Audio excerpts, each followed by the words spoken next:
오늘 뉴스는 기관 투자에 관한 기분 좋은 내용입니다. 구독과 좋아요 그리고 알림 설정을 해주시면 영상 제작에 많은 도움이 된다는 점을 말씀을 드리고 싶습니다. 자, 그럼 오늘 토큰 포스트 기사부터 살펴보겠습니다. 하이레 기자님이 올려주신 9월 1일자 기사입니다. 크레딧 스위스 430억 원 규모 디지털 자산 보유 사실 신고, 이렇게 제목이 되어 있는데요. 기사 먼저 읽고 제가 정리한 자료를 추가해서 설명을 드리도록 하겠습니다. 스위스 대형은행 크레딧 스위스가 지난 2분기 기준 고객 디지털 자산 3,200만 달러 상당을 보유한 것으로 나타났다. 1일 코인데스크에 따르면 크레딧 스위스는 회계신고 자료에서 3,100만 스위스 프랑, 한화 약 426억 원 상당의 자산과 부채를 디지털 자산으로 보유하고 있다고 밝혔다. 사안을 잘 아는 한 관계자는 크레딧 스위스가 미국 증권거래위원회의 회계 지침에 따라 토큰화 증권 보유 사실을 공시했다고 밝혔다. 관련 지침 SAB 121은 고객의 디지털 자산을 보유한 기업이 이를 대차대조표에 자산과 채무로 신고하도록 지시하고 있다. SEC는 지난 3월 암호화폐 수탁의 심각한 위험성을 강조하며 이 같은 지침을 내놨다. 스위스은행은 구체적으로 보유 중인 자산 유형을 공개하지 않고 단순히 자산을 보호하는 디지털 자산이라고 기술했다. 이에 매체는 비트코인이나 이더리움 같은 유명 암호화폐보다는 토큰화된 부동산 같은 자산으로 추정된다고 설명했다. 자, 그리고 이 뒷부분은 제가 다시 정리를 좀 해드릴게요. 자, 크레딧 스위스에 대해서 설명을 좀 드려볼게요. 1856년에 설립이 되었고요. 본사는 쭈리히, 스위스에 위치하고 있고 세계 5위권 투자증권 회사입니다. 직원 수는 약 5만 명 정도 되고요. 자산 운용 규모는 1조 3,760억 스위스 프랑, 1,900조 원 이제 한화로 이렇게 되고요. 22년도 대한민국 총 예산 규모가 607조 원입니다. 따라서 크레딧 스위스의 이제 투자 규모 1,900조 원은 대한민국 1년 예산의 약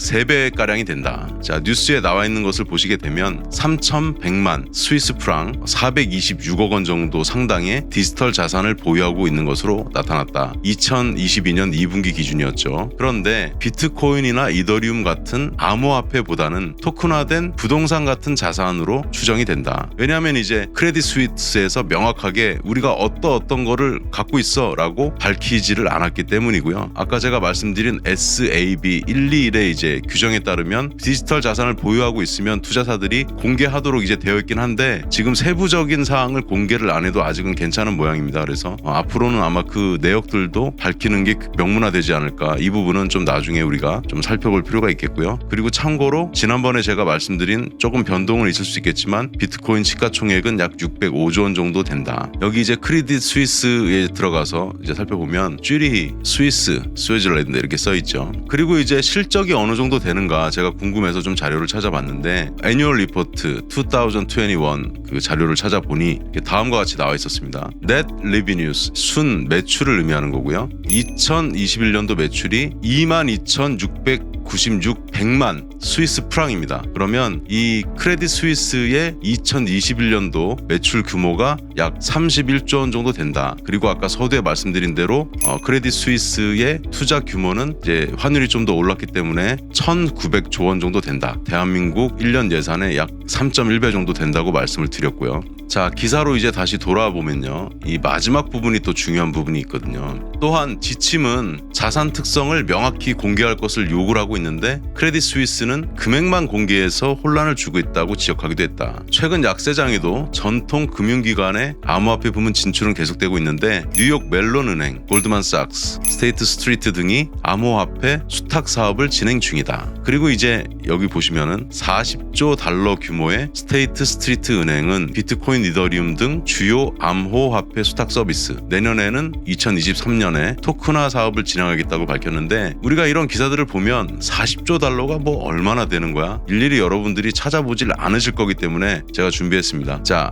40조 달러는요 우리나라 돈으로 1경 4천조 원 정도 됩니다. 지난번에 제가 블랙록이 투자하고 있는 금액이 약 1경 정도라고 말씀드렸죠. 이 기사에 나와 있는 내용이 이 숫자가 잘못되지 않았다면 스테이트 스트리트 은행이 5경 정도를 자산을 굴리고 있는 은행이다, 이렇게 알 수가 있겠고요. 그 다음에 이 기사는 이제 하이레 기자님께서 올려주셨는데 원 기사는 여기 있습니다. 코인데스크에서 올려놓은 이 기사가 있으니까 이 내용은 링크에다 제가 올려놓을 테니까 영어권에 계신 분들, 주로 영어를 사용하시는 분들은 살펴보시면 되겠고요. 그리고 크롬에서 번역을 나는 해서 보고 싶다, 그럼 이렇게 한국어로 변경해서 보시면은 어느 정도 또 기사를 읽어보실 수 있겠습니다. 자, 오늘 뉴스는 이제 정리를 해보면 세계 5위권 크레딧 스위스가 디지털 자산에도 상당 금액을 투자하고 있다. 전통의 금융기관 뉴욕 멜론은행, 골드만삭스, 스테이트 스트리트 등이 암호화폐 수탁 사업을 추진 중이고, 특히 스테이트 스트리트는 하나로 5경 4천조 원 규모 40조 달러라고 나와 있었죠. 그리고 연내 암호화폐 수탁 서비스 내년 토큰화 사업을 진행할 계획을 밝혔다. 스위스가 이제 금융에서 나름 중심적인 위치를 가지고 있는데 크레딧 스위스가 디지털 자산에도 상당 금액을 투자하고 있다. 이런 내용이 오늘 중요한 내용이다, 이렇게 볼 수 있겠고요. 앞으로 전통적인 금융 회사들이 디지털 자산에 투자하는 일들이 더욱더 증가할 것으로 전망하고 있습니다. 자, 오늘 뉴스 해설은 여기까지입니다. 여기까지 QST였습니다. 감사합니다.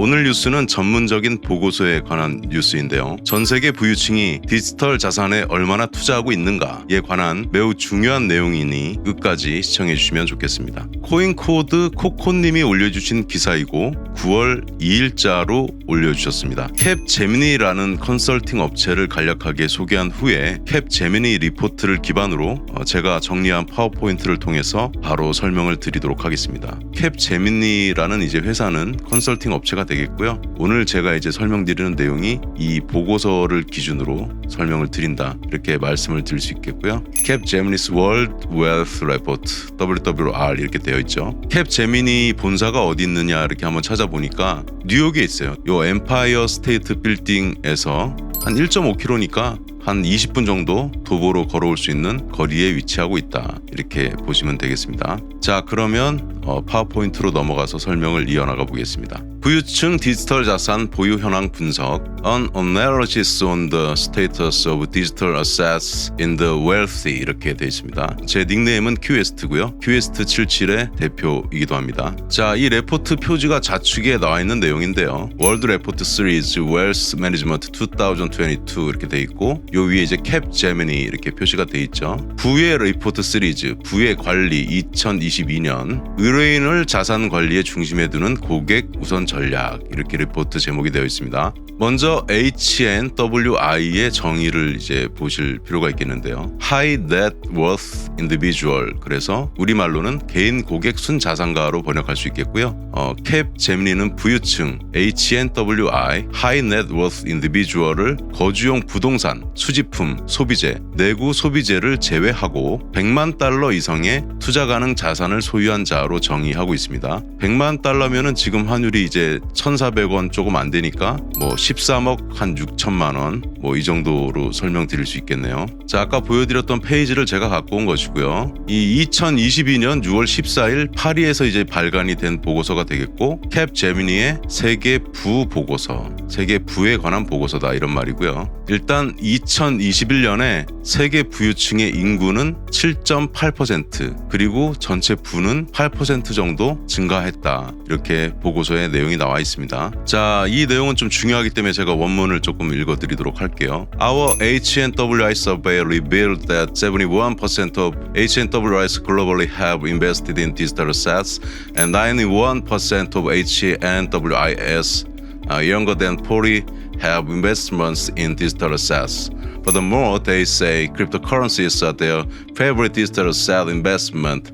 Exchange traded funds and metaverse investments are also a thought after digital assets, 이렇게 되어 있습니다. 전 세계 이제 HNWI 이제 부유층이 72% 비중이 디지털 자산에 투자하고 있다. 그리고 그 부유층 중에서도 40세 미만을 한번 살펴보니 91% 정도가 디지털 자산에 투자하고 있다. 그럼 이 디지털 자산들은 무엇이었느냐를 살펴보게 되면요, 암호화폐를 가장 선호했고, 그다음에 ETF, 메타버스 또한 수요가 많은 자산으로 이 보고서에 이제 나타났습니다. 나타났습니다. 그래서 이 보고서에서 72%라는 표시를 해놨고 HNWI's Global have invested in digital assets 이렇게 디지털 자산에 이 부유층이 71% 정도나 투자를 하고 있다. 그러니까 이제 부자가 되는 좋은 방법 중에 하나가 아니겠느냐 이렇게 우리가 이해할 수 있겠죠. 자, 그 다음으로는 우리가 살펴볼 게 Figure 3 이렇게 나와 있습니다. Top 25 markets by HNWI population 이렇게 나와 있는데 이것은 이제 무엇이냐면요. 국가별로 순위를 25개 이제 나라들 중에서 나타낸 것이 되겠고 이 막대기가 두 개가 있는데요. 네이비색 막대는 2020년을 나타내는 것이고요. 블루 막대는 2021년을 나타내는 것이다. 이렇게 보시면 되겠습니다. 1위가 이제 미국이에요. 유나이티드 스테이츠를 살펴보면 이제 2021년도에 746만 명 정도가 이제 된다. 2위가 이제 일본으로 나타났는데 저는 좀 상당히 의외였어요. 일본 사람들이 디지털 자산을 이렇게 많이 하고 있을 거라고 생각하지 못했는데 365만 명. 그리고 독일이 또 약간 의외였습니다. 제가 볼 때는 163만 명 정도로 나타났는데 국가별로 이제 분석이라든가 이런 것들은 제가 자료를 나중에 더 수집하게 된다면 공유를 해드릴 수도 있지 않을까 이렇게 생각이 들고요. 중국, 프랑스 이렇게 쭉 나오고 있는데 다음에 한번 살펴보죠. 13위는 한국으로 나타났습니다. 사우스 코리아 27만 명, 그리고 22위는 브라질 18만 명, 그리고 25위는 벨지움, 그러니까 우리는 이제 벨기에라고 있죠. 14만 명 정도로 나타났습니다. 그래서 우리가 이 보고서를 좀 중요하게 보아야 되는 포인트는 물론 이제 뉴스에서도 여러 가지 기사들이 나오지만 이 전문적인 컨설팅 업체에서 여러 가지 자료를 가지고 조사한 이후에 이렇게 분석 자료를 숫자의 팩트에 의거해서 이렇게 발간을 한 자료이기 때문에 매우 중요한 보고서다 저는 이렇게 생각하고 있습니다. 그리고 우리가 또 살펴봐야 될 내용이 좀 있습니다. 조셉 그립 뱅가드 IT 자문 책임자, 이 뱅가드라는 업체는 암호화폐나 IT 관련된 업체가 되겠어요. 컨설팅 업체이기도 하고요. 신흥자산 클래스에 대한 수요가 증가할수록 고객 위험 허용에 근거한 투자 조언을 제안을 할 필요가 있다. 이게 무슨 말이냐면은 디지털 자산 같은 새로 떠오르는 이런 자산들에 대한 투자하고 싶은 수요가 이제 증가할 수가 있는데 고객들이 어느 정도의 위험 허용, 그래서 영어로는 커스터머 리스크 톨러런스라고 얘기합니다. 내가 고객인데 위험에 대해서 어느 정도 리스크에 대해서 감수할 생각이 있는 고객이야. 그러면 그런 고객들의 성향에 근거해서 투자 조언을 어드바이스를 할 필요가 있다. 이 뜻이 되겠고요. 고객 선호, 그러니까 커스터머 프리퍼런스에 기반한 다양한 채널에서 차별화된 고객 경험을 제공해야 한다. 이렇게 또 표현을 하고 있습니다. 고객들이 새로운 자산, 다양한 자산에 대해서 내가 포트폴리오를 구성해서 투자하고 싶은데 다양한 채널에 대해서 잘 모른단 말이죠. 그러면 이런 투자 회사들은 이런 고객들의 니즈를 잘 파악해서 골고루 구상하는 자산에 대해서 투자할 수 있도록 차별화된 고객 경험을 제공해야 된다. Distinctive Experience라고 표현을 해놨습니다. 자, 그리고 Digital Asset Investments Move to HNWI Portfolios 이렇게 나와 있는데 디지털 자산 투자가 이제 그런 포트폴리오가 HNWI 부유층들이 투자하고 있는 자산이 되겠다 이런 말이고요. 영어로는 이렇게 세 가지로 정리가 돼 있는데 제가 각각 하나씩 풀어서 설명을 좀 드려보도록 하겠습니다. 제가 판단하기에는 매우 중요한 내용이라고 판단이 되었기 때문입니다. 자, 암호화폐 및 상장지수 펀드 이렇게 나와 있습니다. 주로 투자하는 디지털 자산 중에서 암호화폐 및 상장지수 펀드가 중요하다 이런 뜻이 되겠고요. 모건 스탠리에서 이렇게 얘기했습니다. 비트코인 소유권을 가능하게 하는 3개의 펀드에 대한 접근을 시작했다 또는 펀드를 런칭했다 이런 말이 되겠고요. 최소 200만 달러 이상의 자산을 보유한 고위험 허용 고객은 순자산의 최대 2.5%를 비트코인 펀드에 투자할 수 있다. 200만 달러라고 하면은 하나로 17억 원 정도 되겠네요. 그 정도 이상의 자산을 보유한 고객들은 2.5%의 비중을 비트코인 펀드에 투자할 수 있도록 모건 스탠리에서 이렇게 시작을 한 것으로 나와 있고요. 두 번째는 이제 스위스인데 BBVA 스위스는 프라이빗 뱅킹 고객에게 비트코인 거래와 보관 서비스를 제공하며 다른 암호화폐로 서비스를 확장할 수 있다. 가장 기본적인 거래하고 암호화폐를 보관해주는 서비스를 우리가 제공을 하는데 다른 암호화폐로의 서비스로 확장할 수도 있다. 이런 말입니다. 자, 세 번째는 암호화폐 보관업체 NYDIG는 2021년 웰스파고, JP모건과 제휴하여 메가뱅크가 제공하는 패시브 비트코인 펀드 2종에 대한 보관 서비스를 제공했다. NYDIG에 정리된 비트코인 플랫폼이 협업에 힘을 실어준다. 이렇게 표현이 되어 있습니다. 그래서 중요한 거는 웰스파고 그리고 JP모건이 NYDIG하고 협약을 맺어서 패시브 비트코인 펀드 2종에 대해서 보관 서비스를 또 제공하고 있다. 첨부되어 있던 사진 중에서 인상 깊었던 사진이어서 2장을 갖고 왔습니다. 좌측에 있는 사진은 지금 아이들이 가상현실을, 증강현실을 느끼기 위해서 AR 기기를 착용을 하고 세상을 바라보고 있는 장면인데 메타버스에 대한 내용을 상징하는 그림인 것으로 보여졌고요. 오른쪽에 있는 사진은 앞으로는 많은 사람들이 디지털에 대한 이야기를 더욱 많이 하겠구나. 특히 누가 많이 할 거라고요? 신흥 부자들이, 나이가 젊은 부자들일수록 디지털 자산에 대한 관심이 높아질 거고 전통적인 자산에 대한 관심은 하락할 수도 있지 않겠는가, 이런 생각이 들었습니다. 자, 오늘 뉴스 내용을 정리를 해드리겠습니다. 전 세계 부유층의 71%가 디지털 자산에 투자하고 있으며 부유층 중에서 40세 미만이 91%의 디지털 자산에 투자하고 있다. 젊을수록 더 디지털 자산에 대해서 투자를 많이 하고 있다. 근데 일반 사람들이 아니고 본인이 집이나 무슨 순 자산을 갖고 있는 것 제외하고 한화로 13억 원 정도 이상을 갖고 있는 부자들이죠. 부자들이 이렇게 투자를 하고 있다는 게 중요한 겁니다. 그리고 암호화폐를 가장 선호하고 ETF, 메타버스에도 관심이 많다. 부유층의 숫자로서는 미국, 일본, 독일 순으로 나타났고 한국은 조사된 25개 나라 중에서 13위를 기록했다. 한국은 사실 OECD GDP 순위로는 9위에서 10위 정도를 왔다 갔다 하기 때문에 상대적으로 디지털 자산을 보유한 부자들 숫자는 조금 낮은 걸로 판단을 해야 되겠죠. 그리고 모건 스탠리, BBVA 스위스, 웰스파고, JP모건 등과 같은 전통적인 금융회사도 디지털 자산 사업을 이미 시작했다는 점이 오늘 뉴스의 핵심 요약이 되겠습니다. 여기까지 블록체인 인사이트 키웨스트였습니다. 감사합니다. 오늘 뉴스는 소비업체와 암호화폐와의 제휴 관련 뉴스입니다. 스타벅스, 폴리곤, 블록체인 기술을 활용한 NFT 기반 로열티 프로그램 제공, 이렇게 뉴스가 되어 있는데요. 실제 비즈니스와 암호화폐 업계가 어떻게 웹 3.0 세상을 준비하고 있는지에 관한 매우 중요한 분석이므로 끝까지 시청하시면 좋겠습니다. 자, 스타벅스, 폴리곤 이제 제휴 분석 이렇게 되어 있습니다. An analysis of the partnership between Starbucks and Polygon. 저는 이제 키웨스트라는 닉네임을 사용하고 있고 현재 키웨스트 77의 대표를 담당하고 있습니다. 이름은 이제 지훈짐, 한국 이름으로 심지훈이고요. 설명 이어가 보도록 하겠습니다. 자, 코인데스크에서 9월 12일에 제이미 크로리 기자님이 올려주신 기사가 되겠는데 Starbucks to offer NFT-based royalty program using Polygon's blockchain technology 이렇게 되어 있습니다. 자, 한국말로 이제 번역을 해보면 스타벅스가 폴리곤의 블록체인 기술을 사용하여 NFT 기반 로열티 프로그램을 제공한다, 이렇게 헤드라인으로 나와 있고요. 이 내용에 대해서 오늘 자세하게 제가 분석해서 설명을 드릴 수 있도록 하겠습니다. 먼저 이제 스타벅스 오디세이라는 내용이 나오는데 고객이 혜택과 몰입형 경험을 제공하는 NFT 형식의 디지털 소장 스탬프를 구매할 수 있도록 합니다. 이 내용만 봐가지고는 잘 이해가 아마 안 가실 거예요. 그래서 제가 디테일하게 설명을 드리겠습니다. 자, 세부 내용은 이렇게 나와 있습니다. 오늘은 시간 관계상 영어를 읽지 않고요. 스타벅스가 폴리곤이 제공하는 블록체인 기술로 NFT 기반 로열티 프로그램을 시작할 예정이다. 회사의 스타벅스 오디세이를 통해 고객은 혜택과 몰입형 경험을 제공하는 NFT 형태의 디지털 소장 스탬프를 구매하고 적립할 수 있습니다. 이 프로그램은 이더리움 네트워크 위에 있는 확장 도구인 폴리곤의 지분 증명 네트워크를 기반으로 구축됩니다. 폴리곤 및 기타 스케일러에서 실행되는 애플리케이션은 이더리움의 메인 네트워크의 혼잡으로 인한 높은 비용과 낮은 트랜잭션 속도를 피할 수 있습니다. 스타벅스는 지난 5월 독특한 경험, 커뮤니티 구축 및 고객 참여를 제공하는 일련의 NFT 컬렉션 출시 계획을 발표하면서 웹3 경험 개발을 암시했습니다. 이제 고객은 대기자 명단에 등록하여 스타벅스 오디세이에 액세스할 수 있습니다.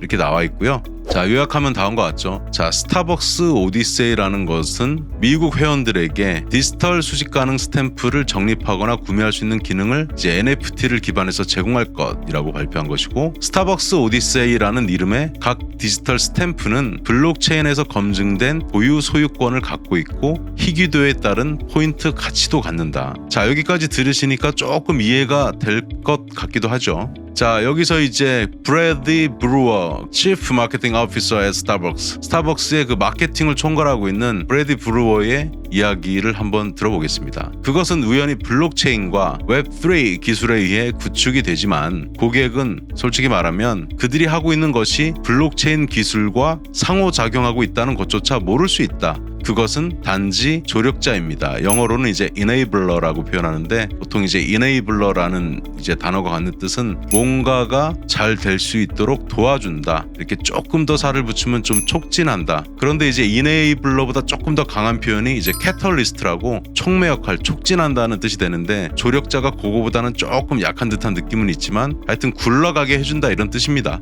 자, 이렇게 중요한 얘기를 언제 했냐? 2022년 9월 12일에 테크크런치에서 이야기를 한 거예요. 그래서 이 내용을 소개를 해드리는 거고, 이런 일련의 활동들이 스타벅스는 마케팅 활동의 일환으로 그중에 고객이 이탈하지 않고 꾸준하게 스타벅스를 이용할 수 있도록 하는 프로그램이 이제 스타벅스 그 커스터머 로열티 프로그램인데, 그것을 웹 3.0 세상에 맞추어서 새로 만들어 나가기 위해서 지금 많은 노력을 하고 있다. 이렇게 이해를 하시면 될 것 같습니다. 자, 스타벅스 오디세이 이제 홈페이지에 들어가 보게 되면 이렇게 나와 있습니다. 고객들한테 새로운 경험을 제공하는 그런 혁신적인 그런 것들을 준비하려는 거구나. 그런데 지금 당장은 아니고 올해 연말부터 시작할 것으로 예상을 하고 있죠. 자, 여기 또 그 오디세이에 대한 설명을 제가 다시 또 요약을 해서 적어놨습니다. 자, NFT와 업계를 선도하는 로열티 프로그램을 대규모로 통합한 최초의 기업 중 하나로서 회원 및 파트너와, 여기서 파트너는 그 내부 직원을 이야기하는 겁니다. 파트너, 직원과 함께 할 수 있는 새로운 방법이 가능한, 접근 가능한 웹3 커뮤니티를 만들 예정이다. 자, 여기까지 이제 설명을 들으니까 그럼 뭐 어떻게 하겠다는 건가? 또 다음 단계가 좀 궁금해지실 텐데요. 자, 여기 이제 스타벅스 오디세이가 나와 있는 내용을 찾아서 제가 들어가 보니까 이렇게 나와 있어요. 쭉 설명이 나와 있고, 참여하고 싶은 분들은 일단 조인을 하라고 이렇게 되어 있습니다. Be the first to experience our new digital community. 새로운 디지털 커뮤니티의 어떤 경험을 하는데 처음으로 당신이 경험하는 사람이 되고 싶어? 이런 뜻이죠. Join the waitlist 이렇게 하면 여기에다가 이메일하고 이렇게 넣으라고 되어 있습니다. 그래서 다 넣으시고 여기다 notify me, 나한테 알려줘 이렇게 하면 먼저 참여할 기회를 주는 걸로 제가 확인을 했고요. 그래서 the journey has yet to begin. 여행은 아직 시작되지 않았다. 뭐 이런 뜻이겠죠. 그래서 곧 시작될 예정이니까 너도 빨리 참여해라 이런 이제 뜻이 됩니다. 그래서 스타벅스 오디세이라는 거는 그 스타벅스가 고객들의 그 이탈을 방지하고 계속 회원을 리텐션 유지하기 위해서 공을 많이 들이는 프로그램이로구나, 이렇게 이해를 하시면 될 것 같습니다. 자, 요것은 참고로 이제 제가 올해죠, 올해 6월 달에 스타벅스 1호점이 있는 시애틀에 제가 한 일주일 정도 이렇게 업무상 또 이렇게 갈 일이 좀 있었는데요. 이게 사실은 충격적이지만 일요일 아침 9시 반입니다. 그런데도 이렇게 사람들이 많이 와서 줄을 서고 있었고, 특이한 거는 여기가 이제 파이크 플레이스 마켓에 위치하고 있는데, 영화로서는 옛날에 이제 탐 행크스가 나왔던 시애틀의 잠 못 이루는 밤, 거기에 배경으로도 나왔었죠. 그래서 여기 스타벅스 이제 매장이 1호점이 있고, 잘 보시면 이게 원래 스타벅스 오리지널 로고예요. 그래서 선정적이라는 이야기도 많이 듣고 해서 변경을 한 걸로 제가 알고 있는데, 이 초창기 로고가 이 매장에는 붙어 있다, 특이하게. 그리고 참고로 이 매장이 원래 오리지널 위치가 아닙니다. 1971년인가 2년도에 이제 에버튼 간지, 뭐 에버튼 이천 간지 그쪽에 원래 위치해 있다가 1976년인가 7년도쯤에 현재 위치로 이전을 한 것으로 알고 있는데, 상징적으로는 여기가 이제 스타벅스 1호점이다 이렇게 널리 알려져 있죠. 그리고 내부를 들어가 보면 사실 사진으로 봤을 때 되게 크게 나왔지만 그냥 일반적인 한 칸짜리 매장이고요. 그래서 줄을 30분에서 1시간 정도 서서 들어갈 수가 있었고, 들어가면은 이렇게 좀 예스러운 모양의 이렇게 모양들이 있습니다. 여기 메뉴판들이 있고 곳곳에 이제 스타벅스 옛날 로고들이 있고 여기 유리창 안쪽에서 제가 카라멜 마키아토를 하나 시켜서 주문을 해서 이제 테이크아웃으로 받았고요.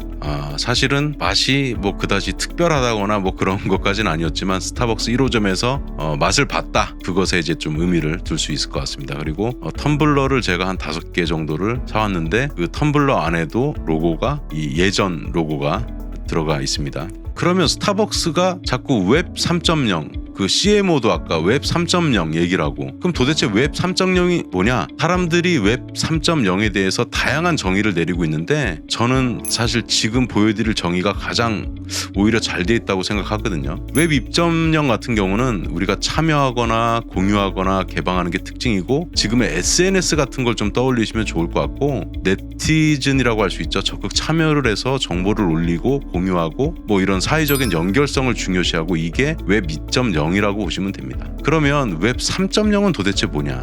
이거는 그 웹 2.0의 기능에다가 데이터가 들어간다는 게 상당히 중요해요. 그래서 빅데이터라고도 표현하는데 이 데이터의 의미를 중심으로 서비스되는 시대이고 자, 제가 한번 쭉 읽어드리고 또 설명을 드릴게요. 개인화, 지능화, 상황인식 등이 웹 3.0의 대표 키워드로 인터넷에서 엄청난 양의 정보 중에서 내가 지금 필요한 정보와 지식만을 추출해서 보여주는 맞춤형 웹의 시대가 웹 3.0이다. 그리고 컴퓨터가 사람을 대신해서 정보를 모으고 필요한 정보만을 편집하여 새로운 정보를 만들어내는 인공지능 웹이다. 자, 이렇게 하면 대략 이해가지만 딱 와닿지 않죠. 다음 설명을 들으시면 딱 와닿으실 것 같아요. 자, 예를 들어서 웹 3.0에서는 우리가 여행을 가고 싶을 때 그 여행지에 대한 정보를 찾기 위해서 여러 사이트를 일일이 들어가서 정보를 모으고 예약하고 막 이런 걸 번거롭게 해야 되잖아요. 그런데 웹 3.0이 완벽하게 구현이 되면 이런 게 되는 거예요. 자, 내가 휴가 일정을 가고 싶어. 며칠부터 며칠까지. 그리고 좋아하는 여행 스타일 뭐 이런 것들을 입력을 하면 컴퓨터가 정보를 다 찾아보고 그것에 맞게 지가 찾은 다음에 저한테 추천해주고 알려주는 거죠. 너 이런 거 좋아하고 그러니까 이 정도 일정이면 이 정도 비행기에 이 정도 호텔을 예약해가지고 내가 이렇게 다 레커멘드 추천해줄게. 그중에 골라. 내가 몇 가지 안을 줄 테니까. 이런 거가 되는 게 이제 웹 3.0이다. 그래서 정리를 하면 이런 거예요. 개인화, 지능화된 웹 3.0은 개인에 맞는 정보를 알아서 찾아주는 인공지능 웹이다. 그런데 이제 여기에 여러 가지 정의가 붙는 게 이제 암호화폐랑 연결해서 NFT, 디파이, 그 다음에 탈중앙화된, 분권화된이죠. 다오 이런 게 연결돼서 설명하는 게 이제 웹 3.0에 좀 더 폭넓게 이야기하는 거고 그냥 웹 3.0이 뭐냐라는 정의가 여러 가지가 있지만 저는 이 정의가 가장 와닿지 않나 이렇게 생각하고 있습니다. 자, 그 다음에 궁금한 것이 또 어떤 점이 있냐면 그러면 스타벅스는 왜 그 많은 암호화폐들 중에서 하필이면 폴리곤하고 손을 잡고 자기네 사업을 하게 된 거예요. 이게 궁금하지 않겠습니까? 그래서 제가 그것에 대한 분석을 했고 설명을 드리려고요. 자, 폴리곤은 2017년도에 설립이 됐고 초창기엔 아마 매틱이라는 이름도 병행했을 겁니다. 그래서 지금은 폴리곤이라는 이름을 사용하지만 티커는 매틱을 사용하고 있고 인도에서 설립이 되었고요. 시가총액은 11조 원 한화로 약 10위권 정도 기록하고 있습니다. 상당히 빠르게 성장을 했죠. 그리고 여기 오른쪽 사진에 나와 있는 분이 샌딥 네일왈 폴리곤의 공동 창립자인데 주로 이분이 어나운스를 많이 하세요. 자, 그럼 폴리곤은 무엇이냐? 이더리움 기반 체인을 하나의 생태계에서 이제 연결을 하는데 이더리움 네트워크 체인의 네트워크 효과와 안전, 개방, 저렴을 강점으로 내세우고 있습니다. 그리고 특히 중요한 포인트가 NFT 하면은 폴리곤을 많이 떠올리게 되는데요. 그 NFT 마켓 중에 가장 큰 마켓이 오픈시라는 것이 있습니다. 그런데 오픈시가 NFT 마켓을 활용할 때 다른 암호화폐들도 물론 사용을 하지만 가장 중점적으로 기반으로 손잡고 활용하는 것이 폴리곤이기 때문에 폴리곤이 또 각광을 많이 받게 되었죠. 그래서 이런 이유들 때문에 스타벅스가 폴리곤하고 손을 잡았겠구나 이렇게 생각을 하시면 이해가 되실 것 같습니다. 자, 그리고 하나 더 덧붙여서 설명을 드리자면요. 7월 14일 날 이제 하이리 기자님이 이제 올려주신 기사인데 폴리곤이 디즈니에서 그 액셀러레이터 기업을 6곳을 선정했는데 그 중에 하나가 폴리곤으로 선정이 됐습니다. 그리고 그보다 좀 앞선 2022년 2월 8일에는 프라이빗 토큰 세일로 5,400억 원 정도 조달을 했는데 그 당시 소프트뱅크도 손정희 회장님 아시죠? 참여를 했었다. 여기 내용을 보면 이렇게 나와 있어요. 프라이빗 토큰 세일을 통해 4억 5천만 달러 자금을 조달했다. 세콰이어 캐피탈 인디아가 폴리곤의 투자 라운드를 주도했으며 그 외 40곳 이상의 투자 기관 및 투자자가 참여했다. 그래서 좀 더 사업을 확장하기 위해서 자금이 필요하니까 이렇게 토큰을 좀 팔아가지고 자금 조달을 했는데 무려 5,400억 원이 조달이 됐다. 그리고 참여한 업체 중에 우리가 알만한 유명한 곳은 소프트뱅크도 있다. 이렇게 이해하시면 폴리곤이 나름 잘 하고 있구나 이 정도 이해할 수 있을 것 같고요. 자, 요약을 하자면 이렇습니다. 스타벅스가 폴리곤과 손잡은 이유는 전 이렇게 말씀드리고 싶어요. 기술력과 성장성으로 요약할 수 있겠다. 좋은 기술을 보유하고 있고 2017년에 이제 설립이 돼서 지금 2022년까지 약 6년 정도 지금 운영을 해오고 있는데 자금 조달도 원활히 하면서 삐그덕대지 않고 그 다음에 제가 지난번에 다녀온 텍사스 오스틴의 컨퍼런스 2022 by 코인데스크나 그 다음에 지난번에 이제 한국에서 개최됐던 코리아 블록체인 위크 그러니까 KBW 2022년 여기에도 폴리곤이 참석을 했었어요. 그래서 그런 것들을 저는 상당히 좀 중요하게 보고 있다고 좀 말씀을 드렸죠. 여기 설명을 조금 더 드리겠습니다. 7월 13일 월트 디즈니는 전세계 혁신 기업의 성장을 돕기 위한 사업개발 프로그램 2022년 디즈니 액셀러레이터에 참가할 6개 기업 중 폴리곤을 선정했고 자, 올해 프로그램은 증강현실 AR, 대체 불가 토큰 NFT, 인공지능 AI 기술을 활용해 몰입형 체험의 미래를 구축한다. 이렇게 되어 있고요. 디즈니가 미키마우스만 있는 게 아니라 타워즈라든가 또 스파이더맨이라든가 여기 아래에 나와 있는 것처럼 몰입형 체험의 미래를 보여줄 수 있는 쪽으로 방향을 좀 나가고자 하는데 폴리곤하고 손잡고 나가면 우리가 뭔가를 할 수 있지 않을까라는 생각을 가지고 투자하고 같이 진행을 하고 있지 않나 이렇게 생각하고 있습니다. 자, 그 다음에 또 어떤 업체랑 같이 손을 잡고 하고 있나 봤더니 올해 초에 발표된 내용인데 아디다스 오리지널스 앤 프라다 런치 NFT 컬렉션 온 폴리곤 이게 뭔 말이에요? 아디다스하고 프라다하고도 NFT를 런치하는데 폴리곤의 기술 기반에서 되었다. 그래서 여기 아디다스 프라다 리소스 이렇게 나와 있는 그 홈페이지에서 사진을 가지고 왔습니다. 정리하자면 이렇습니다. 스타벅스는 고객 로열티 제고를 위해 웹 3.0 세상 스타벅스 오디세이로의 여정을 시작했다. 그 파트너이자 이네이블러로 폴리곤을 선택했다. 폴리곤은 이더리움의 높은 가스비, 확장성 한계, 느린 속도를 해결하고자 이더리움 네트워크를 활용하되 또 다른 생태계를 만들고자 노력하고 있으며 실체를 만들어 나가는 암호화폐이므로 주목할 필요가 있다. 이렇게 오늘 내용을 제가 정리를 해드렸습니다. 여기까지 블록체인 인사이트 QST였습니다. 감사합니다.